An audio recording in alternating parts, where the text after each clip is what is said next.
You're looking at the Disney Dream cruise ship. It is docked here at Port Everglades in Fort Lauderdale. But over the weekend, it was a sight of a harrowing scene after a child inexplicably went over the railing into the waters of the Atlantic. Now, a man jumping in after to save her. This, of course, sparked a reaction from the crew on board, who then had to go out to rescue the both of them. Passengers were left stunned, many of them hearing through the loudspeaker a call for Mr. Mob, which is vessel code for man overboard. Many of them pulling out their phones to watch this whole thing unfold in real time. The cruise line putting out a statement to NBC News saying they are grateful for the actions of their crew that was able to rescue both the child and the rescuer, saying this is just an example of some of the work that they can do in these types of situations. Now, this ship is set to leave here, but many passengers that we spoke with say they were just amazed and thankful that this story seems to have resolved with a happy ending.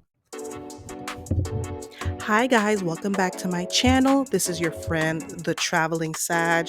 Please do not forget to like, comments, and subscribe to my channel so you can keep up to date with all the tips and traveling news that I will post.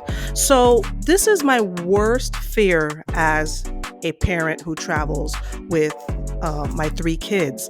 And I've never been on a cruise ship where a man has gone overboard, but you hear it all the time. You hear it, I think, on Royal Caribbean. Is it Oscar? Every cruise line has their signature, I guess, man overboard alert. So the video you just saw was about a little girl who was 9 years old who fell overboard on the Disney Dream, and her father luckily jumped in right behind her and saved her, and were rescued by the cruise, I guess the cruising personnel, or I wonder if it was a Coast Guard, but they are very lucky to survive that, because the statistics of surviving a cruise fall are between 10 and 20%. It almost never ends with good news from what I've heard. And so there was one time where I was on the Navigator of the Sea and we were in a junior suite.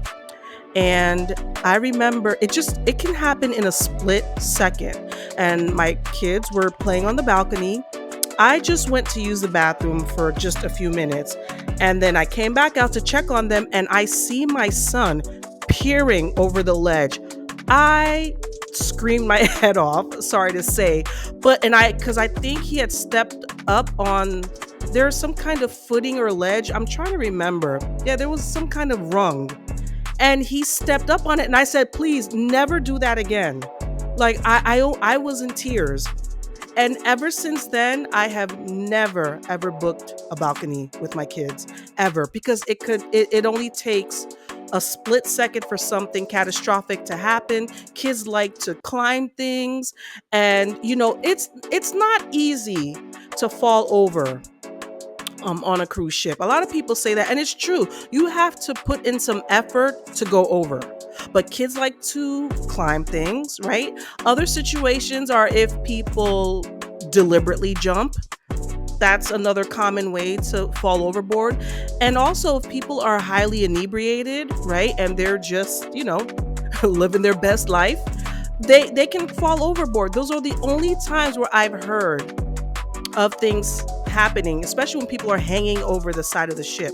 Well, now, the word on the cruising streets, a lot of people are upset, is that the father of this child, and this is allegedly, I don't know, I'm going to play a video after this, but I guess, did he hold his daughter over the ledge or something? They were trying to take a picture. And a lot of people like to take pictures like that with the sea, behind you, and you see the ocean billowing. And so you take a selfie like that. Yeah, it looks nice and all, but I would never do that, ever, where you're peering off the ship. But I heard that's what happened, and she must have slipped out of his hands, and he immediately jumped in after her. But, I am just so grateful that they survived, because this could have ended horribly. So let's watch this video, and then let me know what you guys think.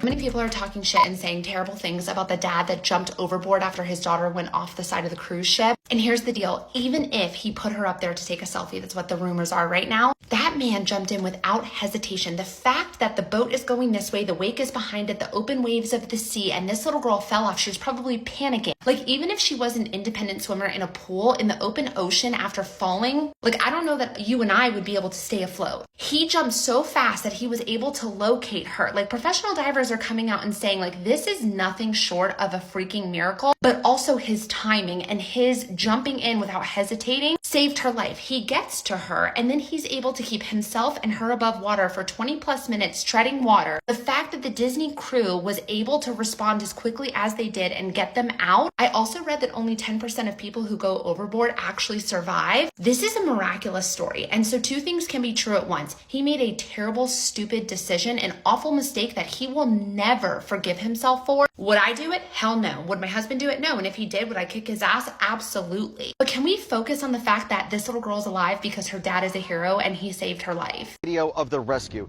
You can see the crew on that small boat, father and daughter still in the water. The Disney Dream was returning to Fort Lauderdale on Sunday after a 4-night Bahamian cruise. Passengers say that an emergency code for man overboard went out over the ship's intercom, and the crew immediately went into rescue mode. A Disney Cruise Line spokesperson saying in part, the crew aboard the Disney Dream swiftly rescued 2 guests from the water and commending crew Listen, members you for the never know what safe you would do until you're in a certain situation. I don't know if I would be more angry at my partner for potentially putting our child in harm's way, or just be incredibly grateful that, yes, while accidents do happen, that my child was saved, right? And this is a very this is just a hard and sad situation, but again, thank goodness, thank God that she was saved. This could have ended horribly. They were on their way back from a cruise, so it would have been terrible and negative lasting memories. And it's situations like this where you see comments, people are saying, that's why I will never cruise, I will never ever cruise. If this were to happen to me, yes, I don't think I'd ever cruise. But as an avid cruiser, will this deter me from cruising? No, because us cruisers know that situations like these are very few and far between. They are rare. And the only reason why it sounds like things like these happen a lot is because every time it happens, it's blasted all over the news, right? Cruising for the last couple weeks has been catching a lot of hell in the media with Carnival. I don't even know if I covered that yet. But with Carnival doing away with their VIFP program, and then Carnival had a documentary come out on Netflix, which I did watch, and I remember that, the poop cruise. That's why I've always been hesitant to try Carnival. And now this, with a child gone overboard. I mean, cruising industry can't catch a break. But they have enough loyal customers that, I don't think this will put a dent in the amount of people who cruise. So let me know what you guys think. If you have never cruised, will this stop you from cruising? If you were thinking about cruising, will you still try cruising?